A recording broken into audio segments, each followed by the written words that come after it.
All right. How did you market yourself to major corporations then? So how that ended up happening was truly from clients. I think the first time I saw it happen was, I think you might remember, but we had a client work for something like Lululemon. And do you remember him? Yeah. The dude that was riding a bike here? Lululemon. And then Lululemon had money to make videos, but they didn't know how to create those videos. And we've got the mobile team, we got the DPs, right?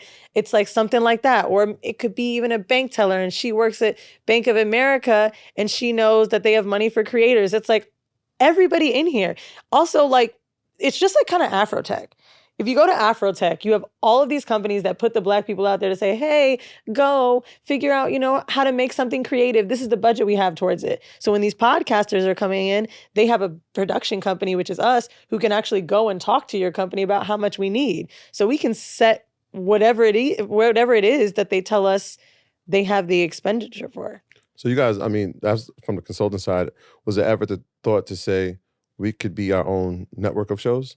Right, because I know obviously there's a relationship with Black Effect, but you have direct relationships with people coming in here. We've talked about it. You see talent coming in. Is it ever, we could create our own thing? We've thought about it. And working with someone who's also talent and having to, It's a headache. It's a headache. And so I didn't want to take it that We have to build the team out so much. Yeah.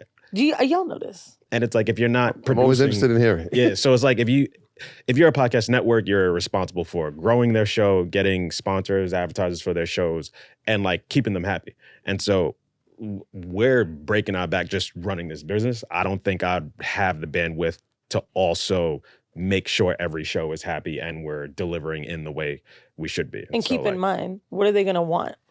You join WTF Media's network, who do you want to help you every single week? Alexx and Weezy. Yeah. Because truth be told, with Charlemagne is so big that no one is expecting him to answer the phone, which is why I'm always in fucking shock when he does. Like, I don't want to call this nigga for extra Black Effect tickets, but if I did, he gonna pick up. Like, I think that's what makes Charlemagne so great to people who know him, but like, Alexx and I can't do that because we're still growing. Like, we don't have it. And I think if we started a network with just 5 shows, they're going to want us to make those shows. Now, how can I do that? I'm doing horrible. I'm filming a fucking TV show. I'm working on Kenya shit. I'm running this business too with Alexx. It's hard. He's got Brilliant, Flagrant, and his own projects. Mm-hmm. So if we can't deliver, then our network fails. We've already seen it happen. And it's like, you can expect too much from the head of the network. So I don't necessarily think just because we have the resources, that means we need to jump in everything. Mm-hmm. I want to jump into the moneymaker, not the thing that's going to take me time. However, one thing I did learn from Kenya, when Kenya saw a clip of my TV show that I do on Fuse, he called me and said, why are you doing that? Like, is that not exhausting? I was like, yeah, it is. Like, I'm on set 14 hours a day. It's exhausting. It was Weezy. One day you will learn that producing is going to make you this most money. You can make 20 things at the same time and not be tired. You put your name on something, that's what you need to grow to. And that taught me a lot because Alexx has been working on that. Being behind the camera. Yeah. Right? Like, I produce probably, I'm up to 5 shows now. And it's like, sometimes silent, sometimes I'm out there, but it's like, that's what I like to do. And so that's why I feel most comfortable. And it's also, it allows me to stretch myself as thin as possible. I can really produce at the quality in which I want to produce at, being a producer. If I tried to be talent and a producer, I wouldn't be able to do it. How much of a shift is that for you?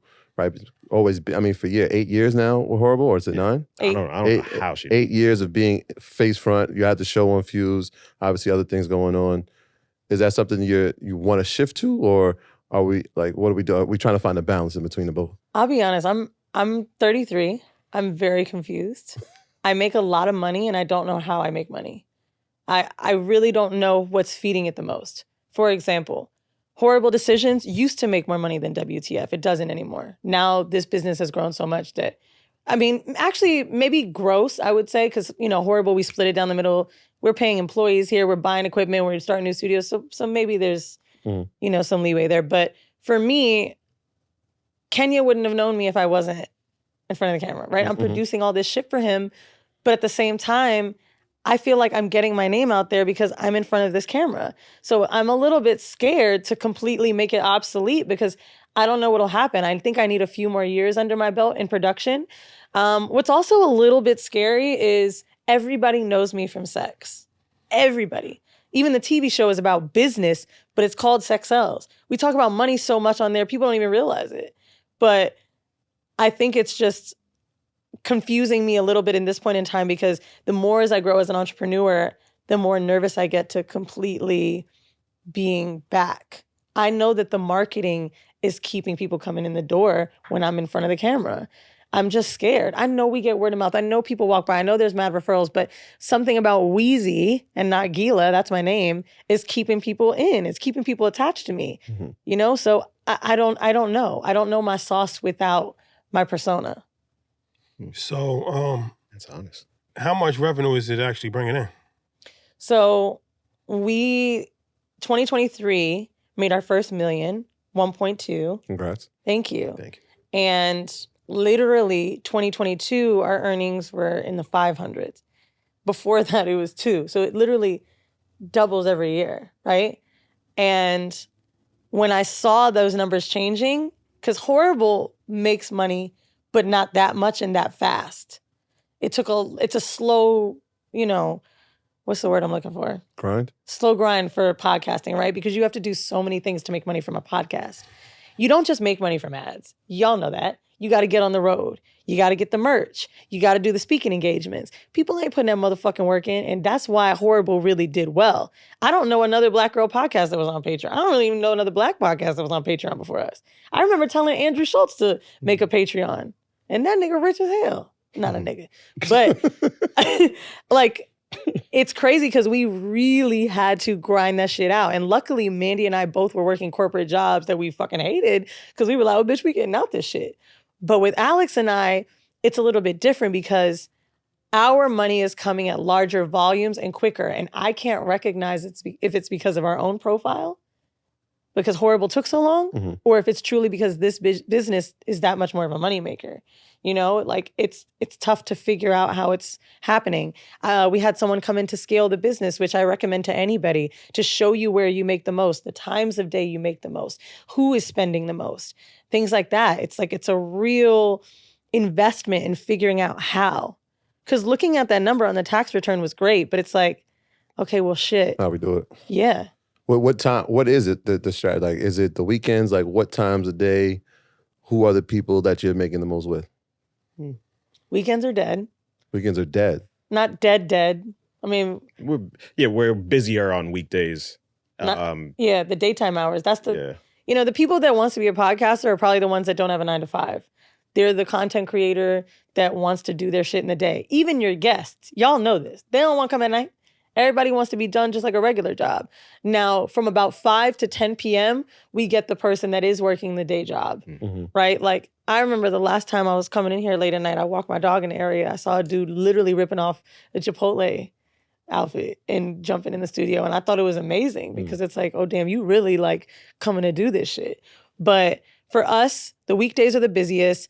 The people that are spending the most are the podcasters that have multiple shows to put out in a week. For example, like, you guys have more sets, you're doing different cities, you know what I mean? But like, you need to put content out. Someone like y'all, and then the companies. So Dear Media has all of their shows in New York come to us.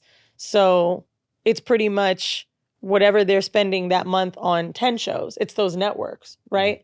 Mobile shoots make us the most money. And I would then say the shoots that are a series, an Audible series, an iHeart series, whether it be an HBO Max, whatever it is, they're the ones that have that huge, crazy budget.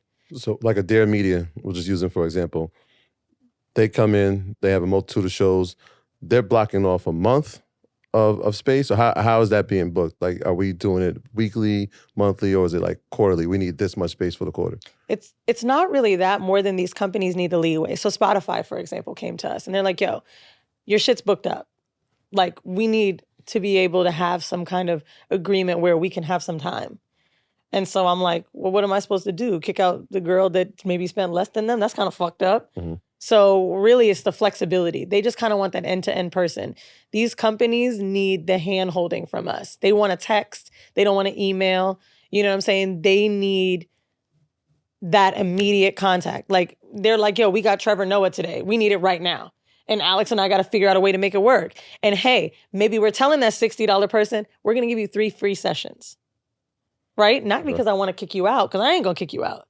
But maybe I need to spend more money to move them around to accommodate this person because they spend so much. So it's kind of just figuring out how to like play that out. But that's what these big companies want. They want our personal time. They also want more flexibility, and they want, discounts. Just like with y'all. Like if you're buying so many hours with us, we hit up AB, like you need to buy blocks. You need to buy 20 hours up front. You've got the money to spend, right? Like it makes more sense. And what could help our business, not like we need the cash because we don't. But when you're selling shit like that, right? And you're selling blocks at a time, you get some extra capital to then open something up quicker. So if I say, hey, instead of you paying $100 an hour for 10 sessions, why don't you spend $90 an hour and buy 20? That's not a big discount, but it's enough for someone who has bread. And so then we've got all this extra money to build a new studio. We rarely were paying ourselves back. We just started taking a salary. We just took that salary like 6 months ago.